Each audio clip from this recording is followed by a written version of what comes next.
आज के एपिसोड की शुरुआत में प्रिंसिपल रोहन को फोन देते हुए कहती है कि वे यह पिता से बात कर लें। लक्ष्मी रोहन से कहती है कि वो पिता से बिना डरे बात करे। रोहन ऋषि से बात करता है। ऋषि रोहन से पूछता है कि उसे ज्यादा चोट तो नहीं लगी। रोहन कहता है कि मैं बिल्कुल ठीक हूँ और ऋषि से माफी मांगता है कि उसे उससे चोट वाली बात छुपाई। रोहन ऋषि से कहता है कि आप मुझे लेने यहाँ मत आइए, इससे गाँव के स्कूल का और लक्ष्मी टीचर का नाम खराब हो जाएगा। ऋषि रोहन से कहता है कि वो बहुत होशियार हो गया है। ऋषि रोहन से कहता है कि मैं तुम्हें लेने नहीं आऊंगा और लक्ष्मी टीचर का नाम खराब नहीं होने देंगे। ऋषि रोहन की चिंता कर रहा होता है। पारो ऋषि से कहती है कि माँ रोहन का अच्छे से ध्यान रखेगी। ऋषि कहता है कि मैं रोहन का पिता हूँ, इसलिए उसकी चिंता तो होगी ही। पारो ये सुनकर उदास हो जाती है। पारो ऋषि से कहती है कि रोहन कितना भाग्यशाली है कि उसके पास अच्छे पिता और परिवार है। पारो कहती है कि यदि मुझे आपके जैसी पिता मिले होते तो बहुत अच्छा होता। ऋषि पारो से कहता है कि वो अपनी माँ से अपने पिता का पता पूछ ले, फिर मैं तुम्हें तुम्हारे पिता से मिलवा दूंगा। दूसरी ओर प्रिंसिपल लक्ष्मी और रोहन से कुछ दिनों की छुट्टी लेने के लिए कहती है। रोहन लक्ष्मी से कहता है कि अब बड़ी माँ और डैड फिर से फोन करेंगे तो मैं उनसे क्या कहूँगा। लक्ष्मी कहती है मैं हूं ना, तुम फिक्र मत करो। लक्ष्मी सोचती है कि रोहन अपनी माँ की बात क्यों नहीं करता है।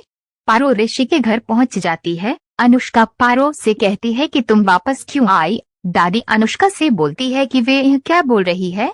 अनुष्का कहती है उसका मतलब था कि पारो का स्कूल में होना चाहिए था। पारो उसे बताती है कि स्कूल ने उसे 1 दिन की छुट्टी दी है।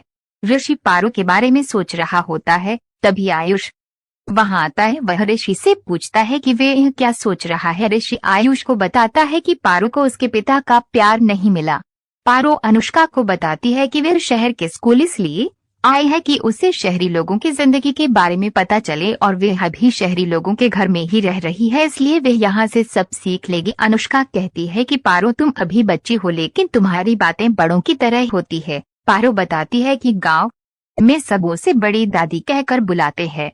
दादी कहती है कि वे ऐसा क्यों बोलते हैं। फिर पारो बताती है कि वे गांव में किसी की भी लड़ाई नहीं होने देती थी। अनुष्का सोचती है कि पारो बहुत चालाक लड़की है, इसकी माँ भी बहुत चालाक होगी। लक्ष्मी रोहन की माँ के बारे में सोच रही होती है। वे फैसला करती है कि वे रोहन के पिता से रोहन की माँ के बारे में बात करेगी। दूसरी ओर ऋषि आयुष से कहता है कि वे पारो को उसके पिता का प्यार दिलवाएगा और पारो की माँ से पारो के पिता के बारे में पूछेगा। नीलम रोहन से बात करने की सोचती है, इसलिए वह पारो से लक्ष्मी का फोन नंबर मांगती है। पारो सोचती है यदि नीलम को रोहन की चोट के बारे में पता चला तो वह उसे यहाँ ले आएगी, इसलिए पारो नंबर भूलने का नाटक करती है और वहाँ से चली जाती है। नीलम कहती है कि वो अब ऋषि से कहेगी कि रोहन से उसकी बात करवाए। पारो रोहन को फोन करती है और उसे कहती है कि वह अपनी बड़ी माँ से बात करे, वो उसे बहुत याद कर रही है। रोहन कहता है यदि उसकी बड़ी माँ को उसकी चोट के बारे में पता चला तो वह इसे वहाँ लेने आ जाएगी। पारो रोहन से कहती है कि उसे उनसे संभल कर बात करनी चाहिए। रोहन ऋषि को फोन करता है और कहता है कि वे उसकी बड़ी माँ से बात करवा दे। ऋषि रोहन की नीलम से बात करवाता है। रोहन नीलम से बात करता है और उसे वादा करता है कि अब वे उसे कॉल करता रहेगा। नीलम रोहन से वीडियो कॉल करने के लिए कहती है। ऋषि नीलम से बोलता है कि वहाँ पर नेटवर्क की प्रॉब्लम है, वह कराकर रोहन की वीडियो कॉल पर बात करवा देगा।